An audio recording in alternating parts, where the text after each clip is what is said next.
êtes directrice marketing du réseau Saveur et Vie. Tout d'abord, merci d'avoir accepté l'invitation de Franchise Magazine. Bonjour Vincent, merci à vous d'avoir pensé à nous pour cette interview. Merci à vous. L'enseigne Saveur et Vie est positionnée sur le marché du portage de repas. Où en est votre développement en France et quels sont vos objectifs pour les mois, les années qui viennent? Alors en fait, même si Saveur et Vie existe maintenant depuis 25 ans, on est un tout jeune réseau de franchise sur le principe, donc sur un modèle éprouvé qu'on met justement au service de nos futurs franchisés. Donc on a commencé la franchise l'année dernière, on a un rythme d'ouverture, on va dire, d'une dizaine de franchises par an. Là, on a déjà Bordeaux, Torcy qui ont ouvert, on a Haguenau et les Pays Basques qui ont rejoint le réseau. Et courant de l'automne, on a plusieurs ouvertures qui sont prévues. L'objectif étant d'avoir environ 45 franchises d'ici 2028. Et quel profil de candidat vous recherchez en priorité? Alors nous, comme on est sur le portage de repas, on n'a pas besoin, contrairement à ce qu'on pourrait imaginer, de profils issus du secteur médico-social. Dont on a besoin, c'est des gens qui ont la volonté et l'esprit d'entreprendre, avec un bon sens relationnel et commercial, et qui veulent donner du sens à leur activité. Et les franchisés que vous avez déjà recrutés sont plutôt des hommes, sont plutôt des femmes? Quelle tranche d'âge, quel parcours professionnel?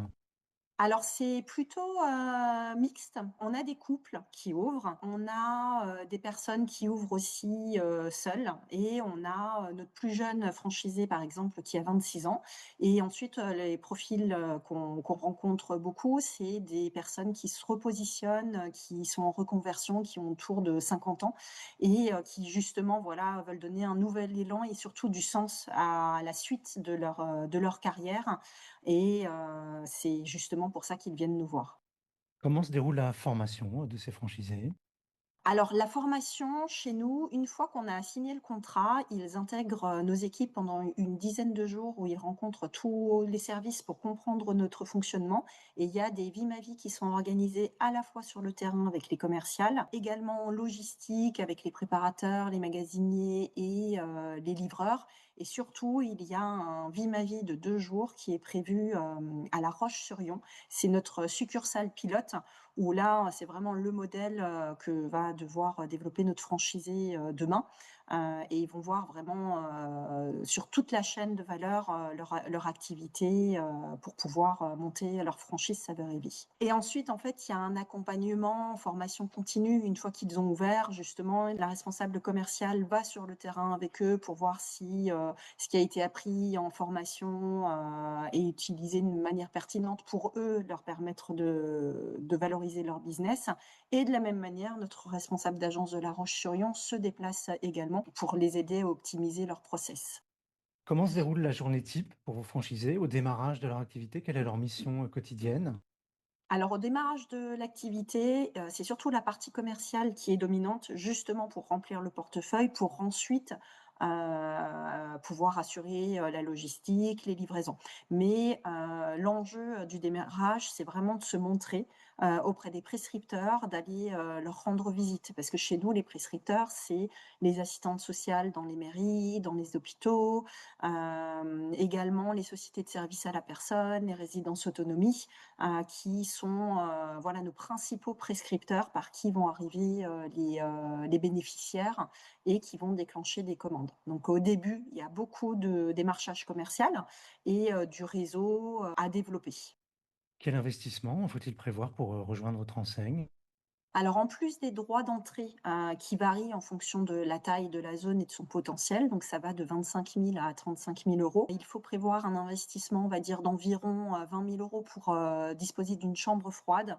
Ensuite, avoir un véhicule réfrigéré, et il faut se doter d'un local, un local d'environ 100 mètres carrés qui va permettre d'héberger un bureau et cette fameuse chambre froide. Donc finalement, l'investissement est assez minime par rapport à d'autres concepts. Ce qu'on annonce, nous, en général, c'est entre 70 et 80 000 euros d'investissement. Combien de temps faut-il à un franchisé pour amortir son investissement? Alors là, dans ce qu'on peut observer par rapport à nos premiers franchisés, on est sur 9 mois.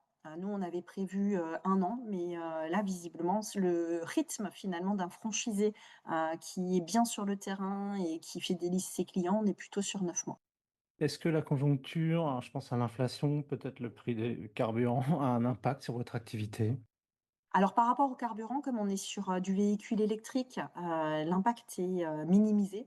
Après l'inflation, comme tout est centralisé au niveau national, parce que le Saveur et Vie au niveau national fait office de centrale d'achat, les tarifs sont négociés et donc maîtrisés par, notre service achat et notre service sourcing. Donc c'est, relativement, sous contrôle.